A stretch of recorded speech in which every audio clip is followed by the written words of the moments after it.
Hello दोस्तों, आप सभी का स्वागत है हमारे यूट्यूब चैनल जिसका नाम है P4 परमेन लव स्टोरीज चेस। तो बिना देरी के वीडियो को शुरू करना चाहूँगा। दोस्तों, इस पार्ट का नाम है 10 डेज विद पाको इन ए 5 स्टार होटल चैप्टर 4। अगर आपने पहला, दूसरा और तीसरा पार्ट नहीं देखा तो लिंक आपको ऊपर आई बटन मिल जाएगा या फिर आप हमारे चैनल पर जाके चेकआउट कर सकते हैं। तो चलिए बिना देरी के इस चैप्टर को कंटिन्यू करते हैं। और एक रिक्वेस्ट, अगर आपने हमारे चैनल को सब्सक्राइब नहीं किया तो कर लें और बेल आइकन को भी दबा दें ताकि हमारे लेटेस्ट वीडियो का नोटिफिकेशन आपको सबसे पहले मिल सके। और दोस्तों, अगर आपने इस वीडियो को लाइक नहीं किया तो प्लीज़ आप इसे लाइक कर दें। मैं इसका लाइक नहीं रख रहा, अगर आप लाइक करेंगे तो मुझे बहुत ही खुशी होगी। तो चलिए वीडियो को स्टार्ट करते हैं। दोस्तों, हमने पिछले पार्ट में देखा था कि जब परमेन ने यानी कि मित्सु ने सुमिरे के होठों को टच किया था तो सुमिरे ने परमेन को यानी कि मित्सु को एक लिप टू लिप किस कर दी थी। तभी परमेन यानी कि मित्सु अपनी आंखों से पट्टी को खोलने ही वाला होता है तो पाको यानी कि सुमिरे उसका हाथ पकड़ लेती है और परमेन सुमिरे को एक और टाइट सी एक लिप किस करता है और पाको का हाथ वहाँ से हट जाता है। तो परमेन तब अपनी आंखों से पट्टी खोलता है और वो देख के इतना शॉक हो जाता है कि वो सीधा बेड से नीचे गिर जाता है और वो कहता है कि पाको तुम तो पाको कहती है होशिनो सुमिरे का तुम्हें हेलो मित्सो। तो परमेन कहता है कि मुझे तो अभी तक यकीन नहीं हो रहा कि होशिनो सुमिरे ही पाको है और पाको ही असल में होशिनो सुमिरे है। तो पाको कहती है परमेन ये बिल्कुल सच है, मैं ही हूँ असल में होशिनो सुआ सुमिरे। तो अब तो पाको कहता है, पाको जब ये कहती है तो परमेन कहता है पाको मेरा मतलब है होशिनो सुमिरे चैन, मैं तुम्हारा सबसे बड़ा फ़ैन हूँ, प्लीज़ क्या तुम मुझे एक ऑटोग्राफ दोगी। तो पाको कहते हैं कि हाँ क्यों नहीं। तो पाको परमेन को वो एक ऑटोग्राफ देती है और परमेन कहता है कि मुझे तो अभी तक यकीन नहीं हो रहा कि तुम ही असल में पाको हो। तो तभी पाको कहती है कि अगर तुम यकीन नहीं होता तो तुम यकीन मत करो, मैं अपना हेलमेट वापस पहन लेती हूँ। तो तभी परमेन कहता है नहीं रुको प्लीज़।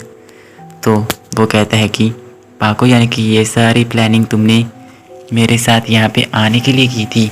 तो सुमिरे होशिनो कहती है कि हाँ परमेन, मैं तुम्हारे साथ बस एक छोटा सा ब्रेक लेना चाहती थी, पर अगर तुम्हें बुरा लगा हो तो मुझे माफ़ कर दो। तो ये जब सुनता है परमेन तो वो कहता है कि नहीं, मुझे तो बहुत खुशी हुई कि तुम मेरे साथ ब्रेक लेना चाहती थी, मुझे बिल्कुल भी बुरा नहीं लगा। इनफैक्ट मैं तो चाहता था कि मैं तुम्हारे साथ एक ब्रेक लूँ। तो परमेन जब ये कह रहा होता है कि तो सुमिरे होशिनो कहती है कि सच में परमेन। तो परमेन कहता है कि हाँ ये तो मेरा हमेशा से सपना रहा था कि मैं तुम्हारे साथ कभी तुम्हें मिल पाऊँ और तुम्हारे साथ एक दो रातें गुजार पाऊँ। तो जब ये परमेन कहता है कि तो पाको कहती है कि परमेन तो पाको थोड़ा शर्माते हुए कहती है तुम परमेन बहुत ही स्वीट हो। तो मित्सो के तब इतने में ही गाल पूरी तरह से लाल हो जाते हैं और वो मतलब थोड़ा सा घबरा रहा था। तभी पाको परमेन को एक कस के हक कर लेती है। वो इतना कस के होता है कि परमेन से सांस भी नहीं ली जा रही थी। तभी परमेन कहता है कि पाको सुमिरे चैन प्लीज़ थोड़ा धीरे। तो वो कहती है ओ सॉरी मित्सु, मैं तो भूल ही गई थी। तभी पाको को परमेन कहता है यानी कि हमारा मित्सु कहता है सुमिरे को, वो कहता है कि अगर तुम्हें परमेन सैर पहना होता तो तुम सच में मेरे जान ही निकाल देती। तो वो कहती है कि क्या बोला तुमने। तो परमेन कहता है कि नहीं मैं तो मजाक कर रहा था, प्लीज़ मुझे माफ़ कर दो। तो पाको कहती है कि परमेन तुम ऐसा मजाक मत किया करो, मुझे अच्छा नहीं लगता। अगर तुम ऐसा मजाक करोगे तो मैं तुमसे बात नहीं करूँगी। तो परमेन कहता है कि पाको ऐसे कुछ भी नहीं है, प्लीज़ तुम गलत मत समझो। तभी अचानक ही एक अजीब सी आवाज़ आती है ये तुमने ठीक नहीं किया पाको। तभी वहाँ पे बर्डमैन आ जाते हैं। तो बर्डमैन कहते हैं कि ये तुमने बिल्कुल भी अच्छा नहीं किया पाको, तुम जानती हो ना इसका नतीजा क्या हो सकता है। तो अब मैं तुम दोनों को जानवर बना दूंगा। तो जब ये बर्डमैन कहते हैं तो बर्डमैन कहता है कि बर्डमैन तुम्हारी इतनी कहने की हिम्मत कैसी हुई, ये क्या बात हुई, वो भी परमैन हम भी परमैन हैं, तो हम सभी परमैन्स को कम से कम अब एक दूसरे का सीक्रेट पता तो होना चाहिए। हम जानवर हमें नहीं बल्कि तुम्हें बनना चाहिए। तो इतना कहते ही परमैन बर्डमैन से वो रे गन छीन लेता है और वो बर्डमैन को सीधा ही शूट कर देता है क्योंकि वो बहुत ज़्यादा गुस्से में था। तो उससे होता ये है कि बर्डमैन जानवर बनने वाले होते हैं, मतलब वो शूट करते हैं। तो बर्डमैन चाहते हैं परमैन तुमने ये क्या किया, मैं तुम्हें छोड़ूंगा नहीं। और इतना कहते हैं बर्डमैन एक प्यारी सी बिल्ली में बदल जाता है। तभी पाको कहती है परमैन ये तुमने क्या किया, और वो उस बिल्ली के सिर पे हाथ फेरती है और वो कहती है कि वो क्यूट, कितनी क्यूट बिल्ली है परमैन।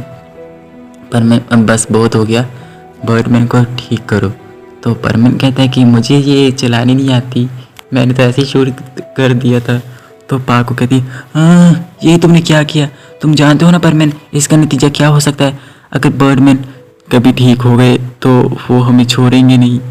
वो कहती है परमैन ये तुमने क्या कर दिया। तो परमैन कहता है कि पाको अब मैं तुम्हें थोड़ा ना जानवर बनने दे सकता था। तो परमैन जब ये कहता है तो पाको से एक बार गले लगा लेते और बिल्ली थोड़ा सा म्याऊं म्याऊं बहुत ज़ोर से कर रही होती है। तो परमैन ने उस बिल्ली को उठाया और खिड़की से नीचे फेंक दिया। तो वो बिल्ली एक कार की छत पर गिर जाती है और वो कार बहुत ही ज़्यादा दूर निकल जाती है। तो बर्डमैन इस गेम से आउट हो चुकी है दोस्तों। तो दोस्तों सोच लो अब आगे की स्टोरी में क्या हो सकता है, क्या नहीं हो सकता। बर्डमैन तो आउट हमेशा के लिए परमैन की स्टोरी से। तो दोस्तों आप सभी का शुक्रिया हमारे चैनल को इतना सपोर्ट करने के लिए। आप लोगों के कारण हमारे चैनल पर 900 सब्सक्राइबर कंप्लीट हो गए हैं। तो 100 सब्सक्राइबर रह गए हैं तो वो भी कंप्लीट कर दें ताकि हमें हमारी कम्युनिटी टैब मिल सके। तो चलिए दोस्तों आज के लिए इतना ही। और एक रिक्वेस्ट हो रहा है, अगर आपने हमें इंस्टाग्राम पर फॉलो नहीं किया तो कर ले, लिंक डिस्क्रिप्शन में है। तो हमारे सारे पार्ट्स को भी देख लें। हमें कमेंट बॉक्स में बताइए ये स्टोरी आपको कैसी लगी और आप गैस कीजिएगा कि आगे के पार्ट में क्या होगा। अगर आपका गैस हुआ पूरा सही तो मेरी वीडियो आपको मिलेगी सबसे पहले देखने के लिए, वो भी अनलिस्टेड करके पूरे 3 दिन पहले देखने के लिए अपलोडिंग से। तो प्लीज़ गैस कीजिए और आंसर 100% करेक्ट होना चाहिए। तो बाय बाय फ्रेंड्स, आज के लिए इतना ही।